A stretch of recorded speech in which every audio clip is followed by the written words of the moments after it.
সব নবীকে আল্লাহ একটা করে দোয়া দিয়েছেন, নবী দোয়া করলেই কবুল। সব নবীরা ওই দোয়া করে ফেলেছে দুনিয়াতে। বিশ্বনবী বলেন আমি করি নাই, আমি দুনিয়ার বুকে কঠিন বিপদে পড়েও কোনোদিন করি নাই। আমি আমার স্পেশাল দোয়াটা কিয়ামতের দিন আমার গুনাহগার উম্মতকে সুপারিশের জন্য রেখে দিয়েছি।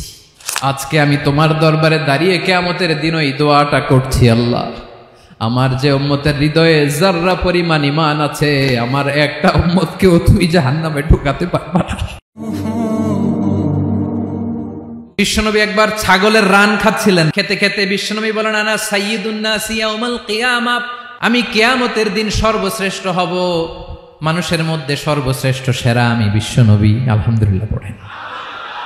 বিশ্বনবী বলেন সেদিনটা বড্ড ভয়ঙ্কর, সেদিন কেউ কারো কোনো উপকারে আসবে না, বন্ধু বন্ধুর কাজে আসবে না, স্ত্রী স্বামীর উপকারে আসবে না, স্বামী স্ত্রীর উপকারে আসবে না, পীর সাহেব মুরিদরে বাঁচাতে পারবে না, মুরিদ পীর সাহেবরে বাঁচাতে পারবে না, নেতা কর্মীর পরিচয় দিবে না, কর্মী নেতার পরিচয় দিবে না, ভাই বোনকে চিনবে না, বোন ভাইকে চিনবে না, বাবা তার সন্তানকে চিনবে না, মেয়েকে দেখে মা দৌড়ে দৌড়ে পালাবে। বড্ড ভয়ঙ্কর দিন। বিশ্বনবী বলবেন জমিনটা এখনকার মতো থাকবে না, পুরো জমিনটা সমান হয়ে যাবে, ফ্ল্যাট। এখন তো গোল, তখন ফ্ল্যাট।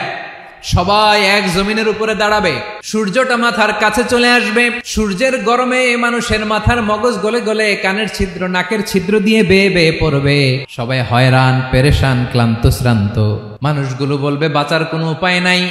50,000 বছর মানুষ এরকম দৌড়াবে, চিৎকার করবে, কাঁদবে, বাঁচার কোনো উপায় নাই। সবাই বলবে আহ, আল্লাহ যদি বিচারটা শুরু করতো, যা হবার হবে, আগে বিচার শুরু করুন। বিচারই শুরু হয় না, বিচার শুরু হইতেই 50,000 বছর। আল্লাহ, 50,000 বছর, 5,000, 15,000 না, 50,000 বছর এরকম যাবে। মানুষগুলো কাঁদতে কাঁদতে বলবে চলো আমরা আদম আলাইহিস সালামের কাছে যাই, যেন আল্লাহর যে সুপারিশ করে, আল্লাহ আপনি বিচার শুরু করেন। কিয়ামতের ময়দানে সবাই মিলে সাইয়েদনা আদম আলাইহিস সালামের কাছে যেয়ে বলবে ইয়া আবাল বাশার ইয়া আউয়ালাল আম্বিয়া, ও আদম নবী আপনি দুনিয়ার বুকে প্রথম নবী, আল্লাহ নিজ হাতে আপনারে 60 হাত লম্বা করে বানিয়েছেন, আপনার সম্মানে ফেরেশতাদেরকে সেজদা দিতে বলেছেন, দুনিয়ার প্রথম নবী প্রথম মানুষ আপনি, আপনি আল্লাহর যে সুপারিশ করেন যেন আল্লাহ বিচার শুরু করে। আদম আলাইহিস সালাম বলবেন আমি পারবো না, কারণ আল্লাহ আমাকে একটা নিষিদ্ধ গাছের কাছে যেতে নিষেধ করেছিল, আমি ভুল করে এই গাছের ফল খেয়েছি। নাফসি নাফসি, আজকে আমার কি হবে আমি জানি না, আমি বড় লজ্জিত। আমারে যদি আল্লাহ জিজ্ঞেস করে কেন খাইছিলাম, আমার কোনো উত্তর নাই, তোমারে বাঁচামো কেমনে আমি? নবীরা থারথার করে কাঁপবে সেদিন। আদম আলাইহিস সালাম বলবেন আমি পারবো না, মাফ করো আমাকে, আমি পারবো না। ওই যে ভুল করে গন্ধম খেয়ে ফেলেছি, নিষিদ্ধ গাছের ফল খেয়ে ফেলেছে, আমি বড় লজ্জিত অনুতপ্ত, আমি পারবো না। আজকে আল্লাহ এত রাগান্বিত হয়েছে, আগে কখনো আল্লাহ এত রাগান্বিত হয় নাই, ভবিষ্যতে আল্লাহ কখনো এত রাগান্বিত হবে না, আমি পারবো না। এক কাজ করো, তোমরা নূহ আলাইহিস সালামের কাছে যাও। কোন নবী? লোকেরা এবার পাগলের মতো দৌড়াতে দৌড়াতে আল্লাহর নবী নূহ আলাইহিস সালামের কাছে যেয়ে বলবে ইয়া নবী আল্লাহ নূহ আনতা আউয়ালুর রুসুলি ফিল আরদ, আপনি জমিনে প্রথম রাসূল। আদম আলাইহিস সালাম নবী ছিলেন, রাসূল ছিলেন না, এই দুনিয়ার বুকে প্রথম রাসূল ছিলেন আল্লাহর নবী নূহ আলাইহিস সালাম। সবাই বলবে ও নবী আল্লাহ নূহ, রাসূল আল্লাহ নূহ, আল্লাহ আপনাকে আবদান শাকুরা, শুকর গুজার বান্দা বলে কোরআনে বলেছে। কোরআনে নূহ আলাইহিস সালামের নামেও সূরা আছে না নাই? আপনি আল্লাহর প্রিয় বান্দা, প্রিয় রাসূল। দেখেন আমাদের কি দশা, ঘামতে ঘামতে শেষ, জমিনটা তামার জমিন, সূর্যটা মাথার কাছে, কি করবো আর পারি না, ঘামতে ঘামতে আর কত ঘামবো, কত দাঁড়িয়ে থাকবো। আল্লাহরে যে বলেন বিচার যেন শুরু করে। নূহ আলাইহিস সালাম বলবেন আমিও পারবো না, আমিও পারবো না, আমি আমার ছেলের জন্য এক কথা বলে ভুল করে ফেলছি। যখন মহাপ্লাবন হবে আমি বললাম আল্লাহ আমার কলিজার টুকরা সন্তান রে বাঁচান। আল্লাহ বললেন ও নূহ, সে তোমার সন্তান না, কারণ সে ঈমান আনে নাই, সে পাহাড়ের উপর দাঁড়িয়েছে, দেখি কেমনে সে বাঁচে। ওই যে আমি একটা না বুঝে আবদার করেছি, আল্লাহ আমার উপর রেগে গিয়েছিলেন। আজকে আল্লাহ ওই ব্যাপারে যদি আমারে প্রশ্ন করে, আমার কোনো জবাব নাই, আমি পারবো না, মাফ করো।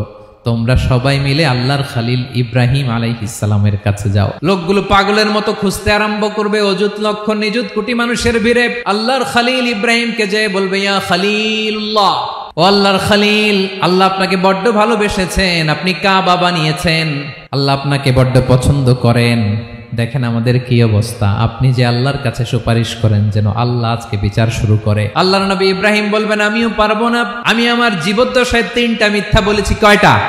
আসলে মিথ্যা না, একটু টুইস্ট করে কৌশল করে কথা বলেছিলেন, ওইটাকে হাদিসে মিথ্যা বলা হয়েছে। আমি জীবনে 3টা মিথ্যা বলেছি, জীবন বাঁচানোর তাগিদে কৌশল করে 3টা কথা বলেছি। আজকের এই কঠিন ময়দানে আল্লাহ যদি ওই 3টা কথার ব্যাপারে জিজ্ঞেস করে, লজ্জায় আমি মাথা দেখাতে পারবো না, আমিও পারবো না। আজকে আল্লাহ এত রেগে আছে, আগে কখনো এত রাগে নাই, পরেও রাখবে না। তোমরা সবাই মিলে বনি ইসরাইলের নবী মুসা আলাইহিস সালামের কাছে যাও। সবাই এবার যাবে মুসা আলাইহিস সালামের কাছে, যেয়ে বলবে, ইয়া নবী আল্লাহ মুসা, আপনি ছিলেন কালিমুল্লাহ, আল্লাহর সাথে সরাসরি কথা বলতেন। রব্বুল আলামিন আপনাকে তাওরাত কিতাব দিয়েছেন, আপনি যে একটু সুপারিশ করেন। আল্লাহর নবী মুসা বলবেন, মাফ করো, আমিও পারবো না। আমি দুনিয়ার বুকে ভুল করে একটা মানুষকে মেরে ফেলেছি। আমি মারছিলাম আদব শিক্ষা দেওয়ার জন্য এক থাপ্পড়, এই থাপ্পড়ে যে ওই লোক মরেই যাবে আমি জানতাম না। আজকে আল্লাহ যদি জিজ্ঞেস করে কেন মারলা, জবাব আছে।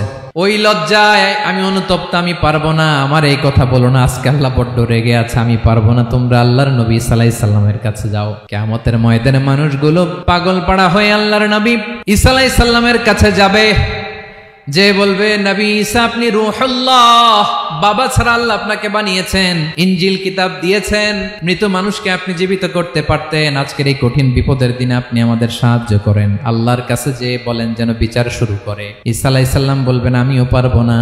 ইন্নী উবিদতু মিন দুনিল্লাহ, আমার উম্মত খ্রিস্টানেরা আল্লাহরে বাদ দিয়ে আমি ঈসার ইবাদত করেছে। আমার মা ম্যারি আর আমাকে ডাকতো জেসাস ক্রাইস্ট, আমার ইবাদত করেছে। যদিও আমি আমার ইবাদত করতে বলি না, ঈসা আলাইহিস সালামও ইবাদত করতে বলেছেন একজনের, তিনি কে? আল্লাহর নবী ঈসা আলাইহিস সালাম বলবেন, আমিও পারবো না। আজকে আল্লাহ অনেক রেগে আছে, আমি পারবো না। তবে একটা পরামর্শ দিতে পারি, একটা সাজেশন দিতে পারি। আজকের দিনে এই কঠিন মুসিবতের কালে, এই কঠিন সময়ে কেউ আল্লাহর দরবারে দাঁড়িয়ে একটা টু শব্দ করার ক্ষমতা কারো নাই, একমাত্র আখিরি জামানার পয়গম্বর বিশ্বনবী মুহাম্মদুর রাসূলুল্লাহ ছাড়া।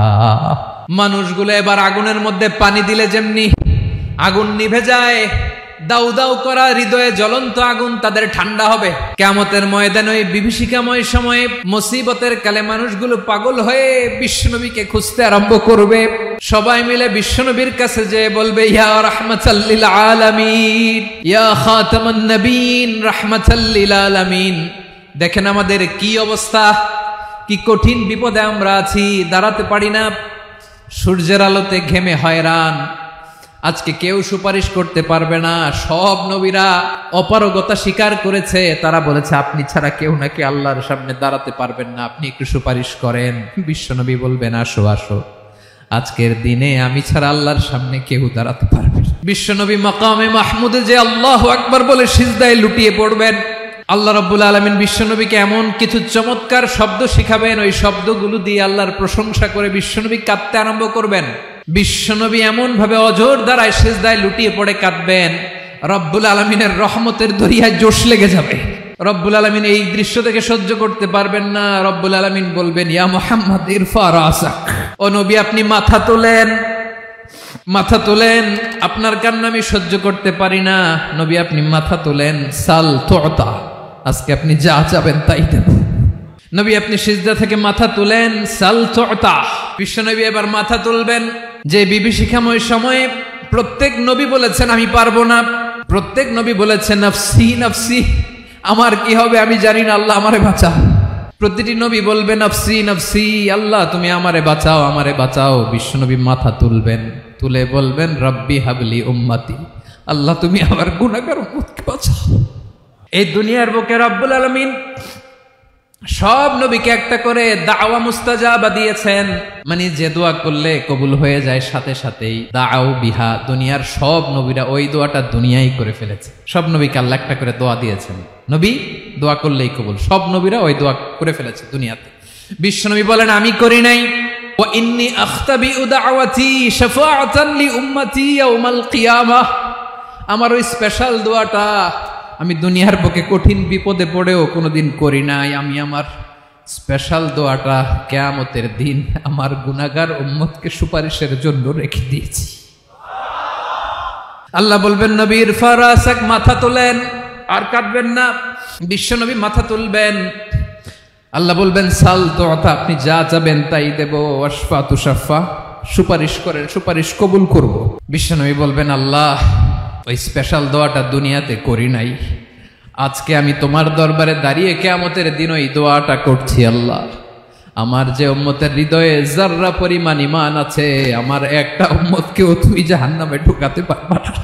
বিশ্বনবী পাগলের মতো একবার হাউজে কাউসারে যাবেন, একবার সিরাতে যাবেন, একবার পুলসিরাতের দিকে, একবার হাউজে কাউসারের দিকে পাগলের মতো দৌড়াতে থাকবেন, তার কোনো গুনাহগার উম্মত যাতে জাহান্নামে ঢুকে না যায়। সেদিন কেউ সুপারিশ করতে পারবে না বিশ্বনবী ছাড়া। এজন্য 5 নম্বর আল্লাহ বললেন, মান যাল্লাযী ইয়াশফাউ ইনদাহু ইল্লা বিইযনিহি। কার সাহস আছে, কার এত বড় বুকের পাটা কিয়ামতের কঠিন দিন আল্লাহর সামনে দাঁড়িয়ে সুপারিশ করবে? কারো ক্ষমতা নেই, কারো ক্ষমতা নাই। বিশ্বনবী সেদিন সিজদায় পড়ে উম্মতের জন্য কাঁদবেন, সবাই কাঁদবে, নফসি নফসি, আল্লাহ আমারে বাঁচাও, আল্লাহ আমারে বাঁচাও। বিশ্বনবী বলবেন, উম্মতি উম্মতি।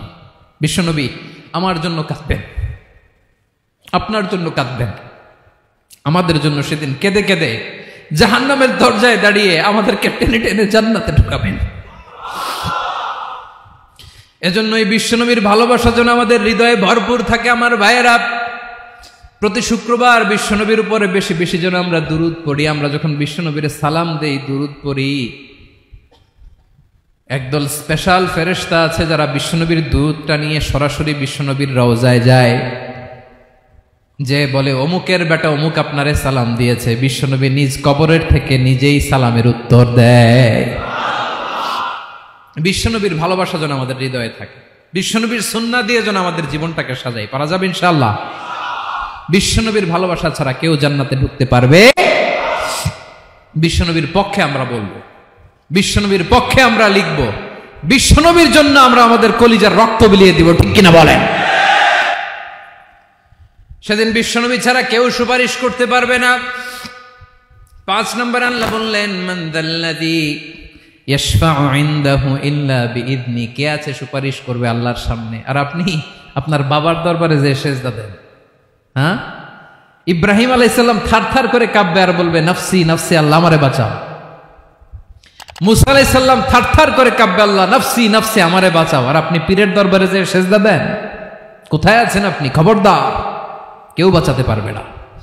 যাকে ইল্লা আল্লাহ যাকে অনুমতি দেন, বিশ্বনবীকে দিবেন, নবীদেরকে দিবেন, এরপরে আল্লাহ তার স্পেশাল ওয়ালিদেরকে, মুত্তাকিনদেরকে, শহীদদেরকে, সিলেক্টেড বান্দাদেরকে দিবেন। কিন্তু কাকে দিবেন, কার জন্য দিবেন, দুনিয়ার কেউ জানে না একজন ছাড়া, তিনি কে? আল্লাহর ওয়ালিদেরকে, নেককার লোকদেরকে আল্লাহ সুপারিশের অনুমতি দিবেন। কিন্তু আপনি যারে মানেন, যার পায়ে সেজদায় লুটিয়ে পড়ে থাকেন, তারে যে আল্লাহ দিবেন, এটার কোনো গ্যারান্টি আছে? কথা বলেন। এজন্য জপতে হবে একজনের নাম, আওয়াজ করে বলুন, তিনি কে? Be a part of our vision. Do listen and share the khair.